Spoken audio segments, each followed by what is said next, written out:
Welcome, Alpha. Greetings to you in the mighty and matchless name of my Lord and Savior Jesus Christ.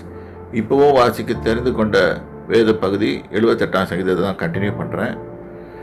இந்த ஜனங்கள் எப்படி கர்த்தரை விட்டு விலகுனாங்க, கர்த்தரை ஃபாலோ பின்பற்றாமல் போனாங்கன்னு சொல்லி ஒவ்வொரு இதுலேயும் வந்திருக்கு. கர்த்தர் எப்படி அவங்களுக்கு அதிசயங்களை செய்தாருன்னு போட்டிருக்கு. நம்ம அதை அறிந்து கொள்ள வேண்டும் முதல்ல. இப்போ ஆக்சுவலாக அவங்க 17வது வசனம் போட்டிருக்கு, தண்ணி இல்லை குடிக்கிறதுக்கு. உடனே முறுமுறுத்தாங்க. உடனே கர்த்தர் கண்மலையை பிளந்து தண்ணீரை வர வைத்தார். அதாவது கண்மலையிலிருந்து நீரோட்டங்களை புறப்பட பண்ணி தண்ணீரை நதி போல ஓடி வரும்படி செய்தார். என்றாலும் அவர்கள் பின்னும் அவருக்கு விரோதமாக பாவம் செய்து கொண்டே இருந்தாங்க.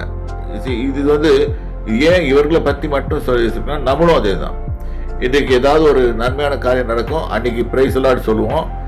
ஆனால் ஒரு இது வரும்போது, பிரச்சனைன்னு வரும்போது உடனே வணங்குவோம், இல்லாட்டி எதையாவது ஒரு பிரச்சனைகள் சொல்லுவோம். ஸோ என்றாலும் அவர்கள் பின்னும் அவருக்கு விரோதமாக பாவம் செய்து வெளியிலே உன்னதமானவருக்கு கோபம் மூட்டினார்கள். தங்கள் இச்சைக்கேற்ற போஜனத்தை கேட்டு தங்கள் இருதயத்தில் ஏதோ சாப்பிட்றதுக்கு கொடுக்குன்னா, தங்களுக்கு எனக்கு இது வேணும், புறஜாதியார் சாப்பிட்ற எல்லாமே எனக்கு வேணும். இது மாதிரி கர்த்தர் சில காரியங்களை விலக்கி வைத்தார். ஏன்னா புறஜாதிகள் சாப்பிட்றத விலக்கி வைத்தார். ஏனென்றால் அது அவங்களுக்கு உடம்புக்கு கெடுதல். அதனால் அது இப்போ கூட நிறைய சாப்பாடு சாப்பிட்டா கெடுதல் வருது. இப்போ ஒரு உதாரணத்துக்கு உலக பிரகாரமாக சொன்னால், ரொம்ப சுகரி ஸ்டஃப்பை சாப்பிட்டா சுகர் ஏறும். சுகர் ஏறினா யாருக்கு கெடுதல்? நமக்கு தான் கெடுதல். ஆனால் கேட்க மாட்டோம், நம்ம சாப்பிடுவோம். இந்த பழக்கம் எனக்கே உண்டு. ஆனால் நம்ம ஜாக்கிரதையாக இருக்கணும். இந்த ஒரு எக்ஸாம்பிள் எடுத்துக்கலாம். எக்ஸாம்பிளாக வச்சுக்கிட்டு, நான் பிரச்சனைன்னு வரும்போது ஆண்டவர் என்னை கைவிட்டார். ஆண்டவர் கைவிடலை, நம்ம தான் ஆண்டவரை கைவிட்டுட்டு போயிருக்கோம். அவர்கள் தங்கள் இச்சை கேட்ட போஜனத்தை கேட்டு தங்கள் இருதயத்தில் தேவனை பரிசு பார்த்தார்கள். அவர்கள் தேவனுக்கு விரோதமாக பேசி தேவன் வனாந்தரத்தில் போஜன பந்தையை பண்ண குடும்பம்.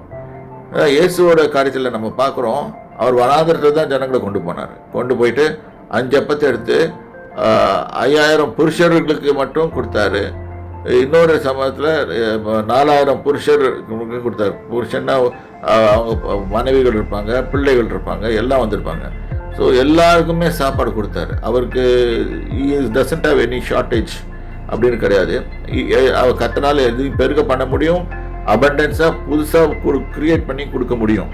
இதை நம்ம நல்லா புரிஞ்சுக்கிட்டு கர்த்தரை ஏதாவது ஒரு பிரச்சனை வந்துச்சுன்னா உடனே முறுமுறுக்காமலும் கோபம் செய்யாமலும் 1 கொரிந்தியர் 10ஆம் அதிகாரத்தில் கோரப்பட்டபடி grumbling, complaining and murmuring, this will produce very bad things for us.